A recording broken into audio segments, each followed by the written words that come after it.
Hey guys, just a quick follow-up video. I thought I would just continue on with this trend, I guess, on my channel. It's not really a thing. But I guess it's really more for me than anyone else. It felt really good to finally put out my thoughts finally in an atmosphere where other people could actually find them if they wanted to, although I know that this probably won't be found for a very long time because I'm not going to post this to Facebook. I'm just posting it here kind of more for myself as a record um, of my exit where I can just kind of express all of my thoughts and my process. So, um, and be able to reflect back on these things. And also, for, you know, my my kids later and maybe even my husband,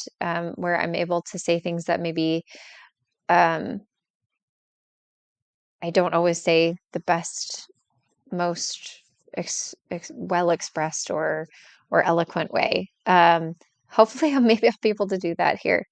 Anyway, that aside, I did want to just at least update on the feedback that I got from posting my confession about leaving the church on Facebook for family and friends to see, um, and people that are in my ward and so forth. And mostly, like all of the comments and everything on there was just overwhelming support and love from people both in and out of the church, which was really amazing. And honestly, really expect um, I didn't expect it to be anything less than wonderful.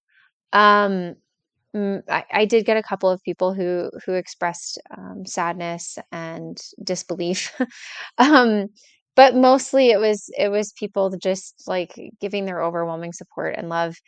And I'd say probably the only thing that I'm still a little bit nervous about surrounding the situation is that I feel like there were people that I kind of was hoping would see it that I'm close to, that I really love and respect and cherish, and that I'm very, very close to. That I was hoping that they would at least give some support or something. Um, and I haven't seen that. Maybe they just haven't, you know, gotten on. They haven't seen it, and that's fine. I get that.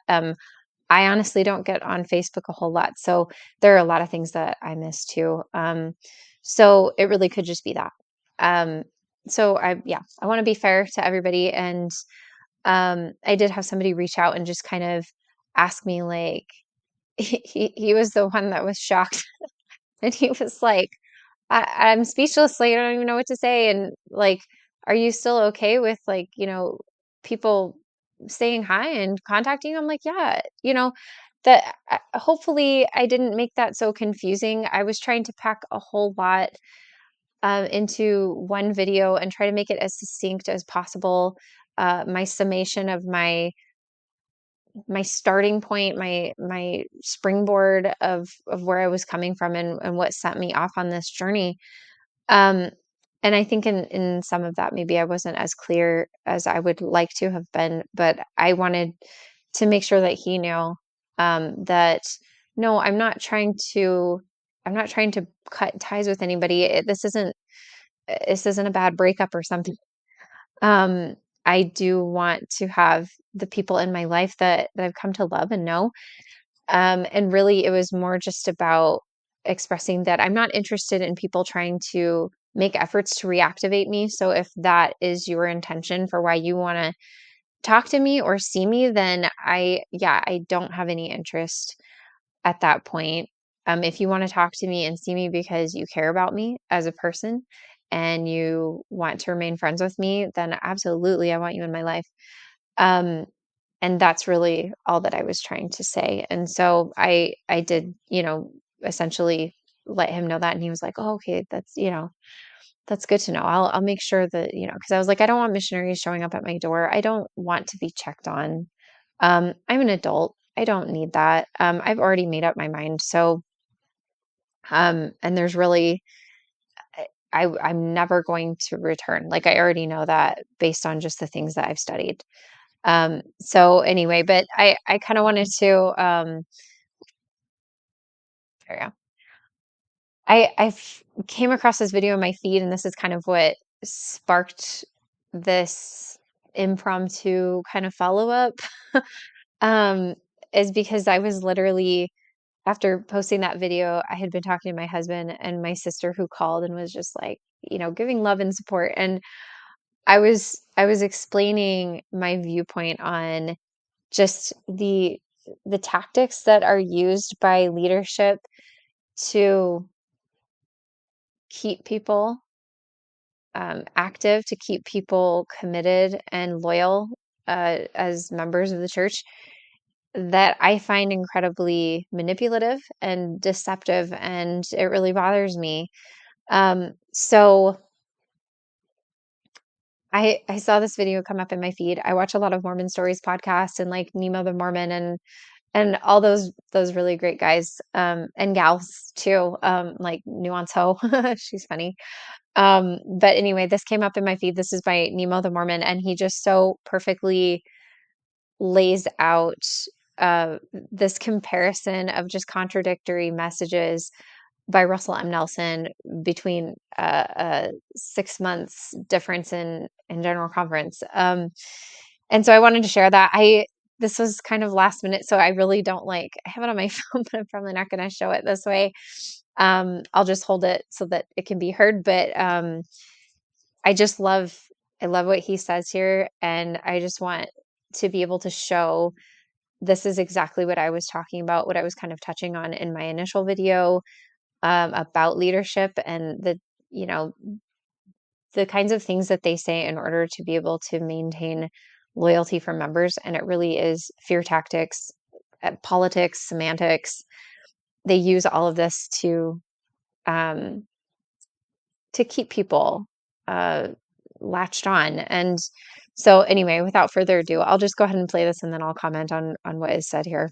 What a difference a general conference makes. In just 6 months, Russell M. Nelson has gone from this. I'm greatly concerned that so many people seem to believe that it is completely acceptable to condemn, malign, and vilify anyone who does not agree with them. To this, some shall depart from the faith, giving heed to seducing spirits and doctrines of devils. There is no end to the adversary's deceptions. Please be prepared. Never take counsel from those who do not believe. What? That is just like the prime example of what I was trying to express. And it's interesting because it's not like these are things of the past that have been expressed over the pulpit in general conference that you would have to really go back and dig for. He literally said these things very recently in recent general conferences. And what Nemo points out there is, well, basically like, what do you think? Would you consider that latter message him vilifying people and condemning them and judging them? I could just, play it and let him say it. The seducing spirits and doctrines of devils, is condemning, maligning, and vilifying those who disagree. Let me know what you think. That's perfect. That's so perfect and such a wonderful point. Because I've noticed ever since starting down this path that so many contradictions do happen by these men, and it's accounted unto, continued revelation. And I was literally telling my husband, it that doesn't make any sense. You can't just use that as an umbrella to try to hide the fact that you are directly contradicting previous doctrines and previous uh, prophets and who've passed on, whose policies and doctrines you didn't like, and so they'll either change it to like, oh, this doctrine, oh well, that wasn't ever really a doctrine. It's just policy, and then that's just like the excuse that a lot of members will use too, where it's like, well, is that really doctrine or is it policy? And it's like, well, does it matter? Because we're being told to do these things kind of blindly, and they contradict each other, so it doesn't really make any sense. um it just depends on like whoever ends up in the hot seat as the prophet, in whatever whatever frame of time that we're in that just determines what the policies and the doctrines are going to be because they all have different ideas. And they do contradict. But I thought this was hilarious. I watched it. It just made me laugh because I was thinking it's such a ridiculous, generic, like bad guy application where it's like, it's so overly simplified and insulting because it just like presupposes that anybody who leaves the church, like once you were a really, really smart person who who was with the program, and now you're just, oh, you're just out to ruin people's lives. It's like, I'm sorry, like nobody even asked me or even tried to consider my feelings here. Um, you're just immediately judging that I am so weak and so easily manipulated and fooled by these generic doctrines of the devil. Like, what even are they?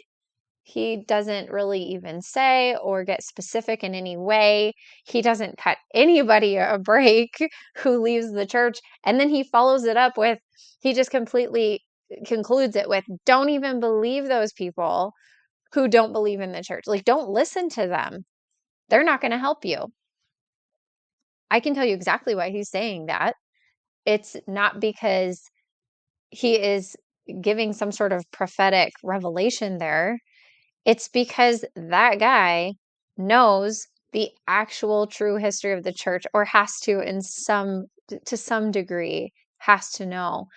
And he knows that when people find out, which people are finding out, and that's why there's such an enormous exit of people happening, especially in developing countries who where we do have all this information available to us because it is plastered all over the internet and it has been put out there by actual professionals who have worked for the church as historians and so forth and have actually seen these documents firsthand and so on and so forth. Like, they literally can't deny that. And so they're trying to do as much damage control as possible without being very specific. And you'll notice that that is the trend that the church has, not just with the brethren at the top, but it's the way that they control everything. They give you just enough to, I guess, answer a question. I never felt like my questions were answered, but they give you just enough information for you to feel like, oh, well, they addressed it, but they don't explain anything in detail. They leave it as vague as possible. They have ways of just using semantics and like these word salads to dance around things, even in like the essays. And a lot of people, from what I've learned, because I actually did decide to look, because I finally looked in the mirror one day and realized, like, oh, I'm a full grown adult who can make my own decisions. And I don't necessarily have to listen to that guy tell me that I'm going to somehow immediately fall away and become like this ruined life who isn't, I'm going to be doing something so sinful if I decide to actually listen to other people. And then once I finally started doing that in conjunction with also doing my own research, I was like, I feel so bad that I've judged so many people and without even knowing it, because that guy and so many of the previous prophets put these ideas into my mind that these people were out somehow to get me, which is so stupid because it's, yeah, again, it oversimplifies not only the situation and what these people went through, which is incredibly insulting because most people who do leave the church, it's so painful. And it is. Like, I can absolutely attest to that. It's a very painful, grueling, long process that is taxing on you psychologically and emotionally. And then it simplifies these people down to just being like, I don't know, like these one-dimensional, like, individuals, as if they have just like no complexity to them.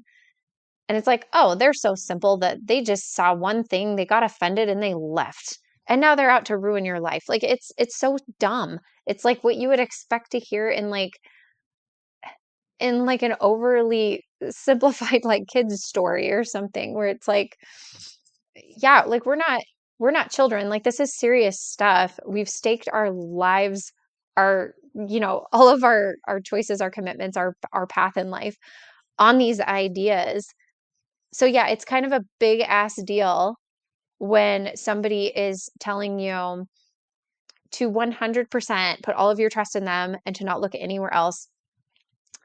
And my final thought on this really is that based on the things that he said there, where he's saying that, the devil and the devil's, works and like his, oh,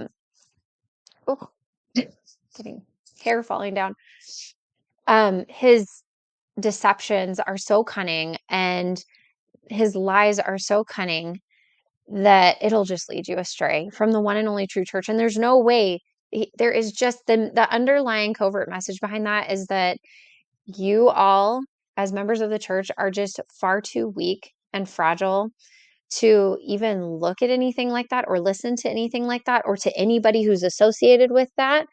You're just so weak and fragile and not able to handle that.